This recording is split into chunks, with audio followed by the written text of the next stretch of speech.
সুপ্রিয় দর্শক আসসালামু আলাইকুম, কেমন আছেন আপনারা? নিশ্চয়ই ভালো আছেন। আজকের ভিডিওতে আপনাদের সবাইকে স্বাগত জানাচ্ছি। আজকে আমি আপনাদের সাথে শেয়ার করব নর্মাল ডেলিভারির ভয়কে জয় করার উপায় এবং শর্টকাট ডেলিভারির জন্য কিছু কার্যকরী কৌশল সম্পর্কে। তাহলে চলুন মূল ভিডিওতে যাওয়া যাক। বাই দ্য ওয়ে, মূল ভিডিওতে যাওয়ার আগে একটা কথা বলি, আমি আমার চ্যানেলে pregnancy related, specially normal delivery related অনেক ইম্পর্ট্যান্ট তথ্য ভিডিও আকারে শেয়ার করে থাকি। এই তথ্যগুলো আমার পার্সোনাল এক্সপেরিয়েন্স ও আমার ডক্টরের সাজেশন থেকে নেওয়া। তাই আমার চ্যানেলটিকে যদি একবার আপনারা ভিজিট করেন তাহলে আপনারা আপনাদের প্রশ্নাতীত মনের অনেক প্রশ্নের উত্তর পেয়ে যেতে পারেন। আমন্ত্রণ জানাবো আমার চ্যানেলটিকে একবার ভিজিট করে দেখার জন্য।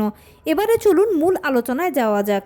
আমি শুরুতেই বলেছি আজকে আলোচনা করব নর্মাল ডেলিভারির ভয়কে জয় করার উপায় এবং তার পাশাপাশি ডেলিভারি প্রক্রিয়াকে শর্টকাট করার জন্য কিছু কার্যকরী কৌশল সম্পর্কে।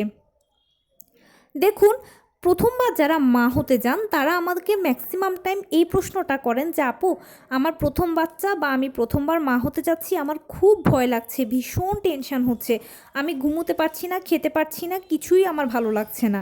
দেখুন, আমরা সবাই জানি যে নর্মাল ডেলিভারিটা সিজারের তুলনায় ভালো। কেন? কারণ সিজার হচ্ছে একটা ছোটোখাটো অপারেশানের আগে পরে বিভিন্ন ধরনের ঝুঁকি থাকে, বিভিন্ন ধরনের সাইড ইফেক্টস থাকে।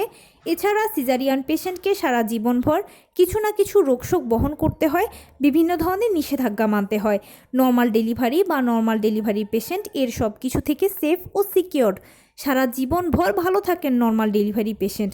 সব কিছু জেনে শুনে আমরা নর্মাল ডেলিভারিকে পছন্দ করি।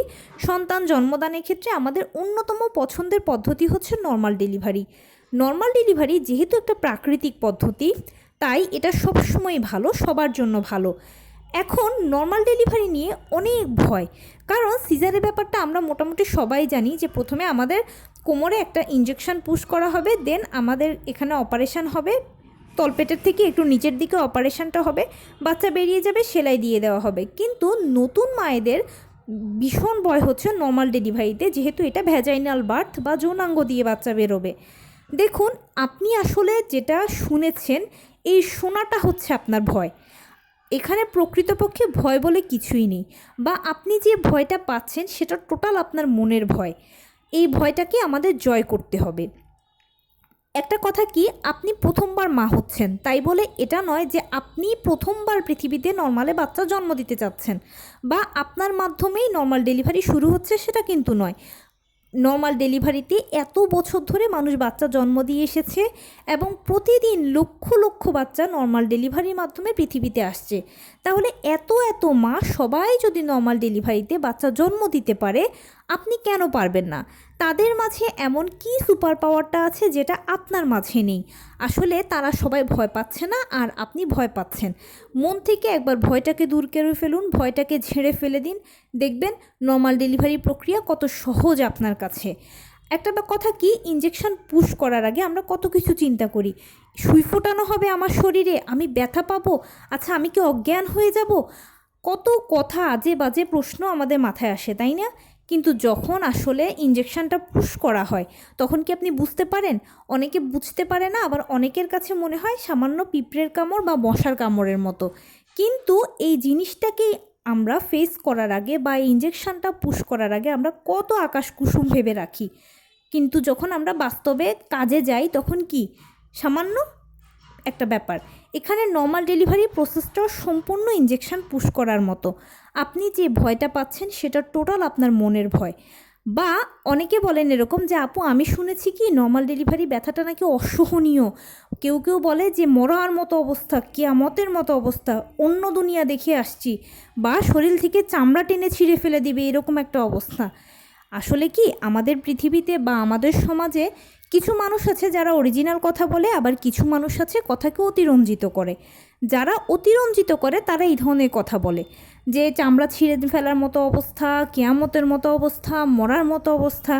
দেখুন, এটা যদি এরকম কেয়ামতের মতো মরার মতো অবস্থা হতো তাহলে নিশ্চয়ই মানুষ একবার সন্তান জন্ম দেওয়ার পরে নর্মালে আর বারবার চিন্তা করতো না, আমার আপনার পরে আর কোনো ভাই বোন আত্মীয় স্বজনও আসতো না। এটা অবশ্যই সহজ, ভালো, সহ্য করার মতো বিধায় মানুষ বছরকে বছর নর্মাল ডেলিভারির মাধ্যমে সন্তান জন্ম দিয়ে আসছে, একের অধিক বাচ্চা পৃথিবীতে আনছে। একটা সহজ কথা আপনি আপনাকে দিয়ে জিজ্ঞেস করুন বা ভাবুন যে ধরুন কোনো একটা কিছুতে আপনি যদি মরার হাত থেকে ফিরে আসেন, তাহলে কি আপনি আবার সেখানে মরতে যাবেন? কোনো দিনও না। যদি সেই জায়গাটায় গিয়ে আপনার সুফল হয়, সুবিধা হয়, ভালো হয়, তাহলে আপনি বারবার ওই জায়গাটায় যাবেন। এখানে নর্মাল ডেলিভারি প্রসেসটাও এরকম। আপনি একবার নর্মালে বাচ্চা জন্ম দেওয়ার পরে যখন সুফলটা ভোগ করবেন, তখন পরবর্তীতে যেই আপনি ভয়ে এখন জড়সড় হয়ে যাচ্ছেন, টেনশানে আপনার নাওয়া খাওয়া সব বন্ধ হয়ে গেছে, সেই আপনি আবারও দ্বিতীয়বার তৃতীয়বার সন্তান নর্মালি জন্ম দিতে চাইবেন এবং সবাইকে বলবেন যে এটা ভয়ের কিছু নেই, এটা খুব স্বাভাবিক ব্যাপার। অনেকে বলেন যে আপু আমার না খুব ভয় লাগে সাইড কাটাতে। দেখুন, সাইড কাটা এটা আসলে সবার প্রয়োজন হয় না, প্রথমে এটা আপনাকে জেনে রাখতে হবে।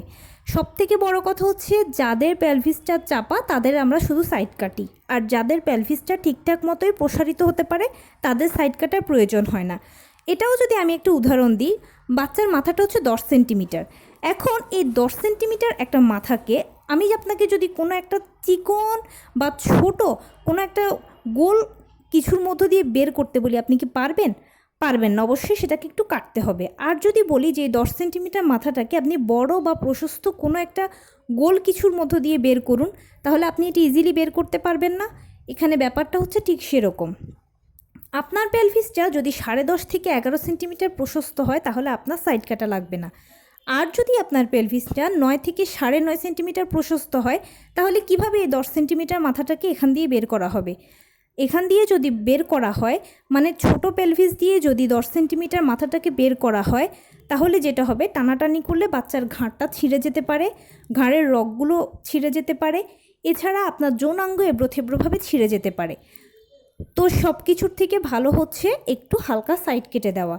সাইড কাটলে তেমন বিশেষ কোনো সমস্যা নেই। 7-8 দিন আপনি অ্যান্টিবায়োটিক সেবন করবেন, ভিটামিন সি খাবেন, আর একটু চেপে ব্যবহার করবেন, হাইকমেট ব্যবহার করবেন। ইনশাল্লাহ 7-8 দিন পরে আপনি সুস্থ হয়ে যাবেন, ভালো হয়ে যাবেন, কোনো অসুবিধা নেই আপনার, আপনি একদম রেগুলার জীবনে ফিরে আসতে পারবেন। এবার বলুন, আর কোনো ভয় আছে আপনার নর্মাল ডেলিভারি নিয়ে? আর কোনো ভয় নেই। সব ভয়গুলোকে আমাদের জয় করতে হবে, কারণ আমরা নারী, আমরা সব পারি।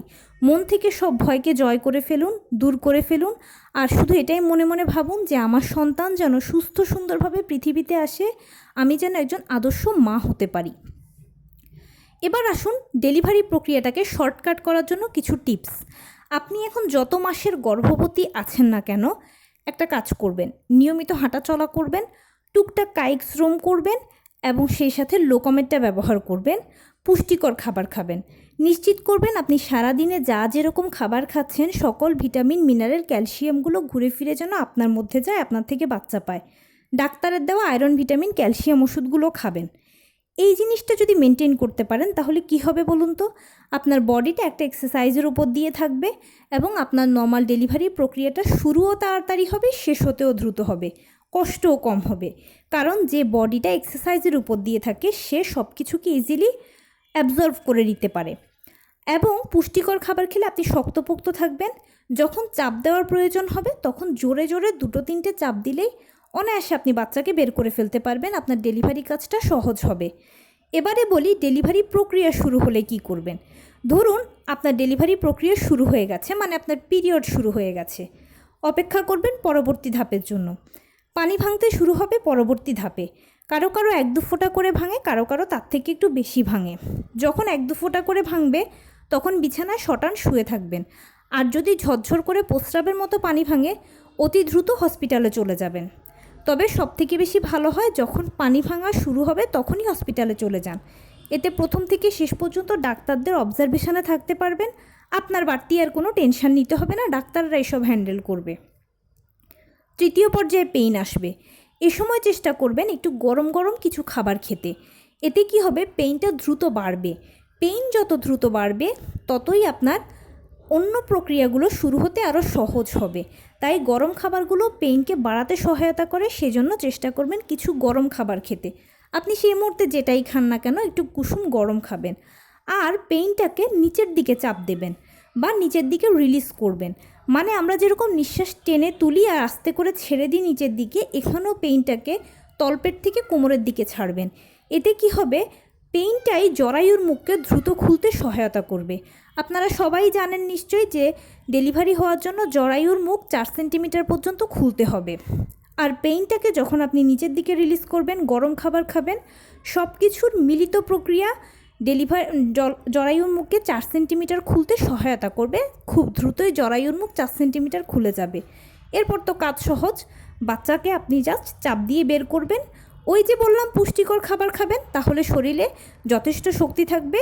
আর 2-3টে চাপ দিতে পারলেই বাচ্চা বেরিয়ে গেল, ডেলিভারি প্রক্রিয়া শেষ হয়ে যাবে প্লাসেন্টা ডেলিভারির মাধ্যমে।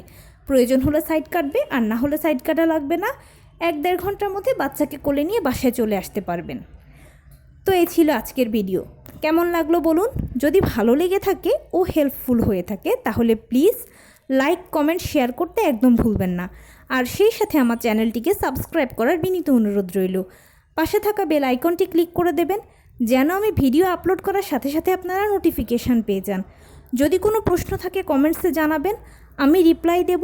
প্লাস যদি কোনো পরামর্শ থাকে যে কোন বিষয়ের উপরে ভিডিও বানালে আপনারা উপকৃত হবেন, সেটাও জানাবেন। আমি আপনাদের পছন্দের সর্বোচ্চ প্রায়োরিটি দেব। ভালো থাকবেন, সুস্থ থাকবেন। আসসালামু আলাইকুম।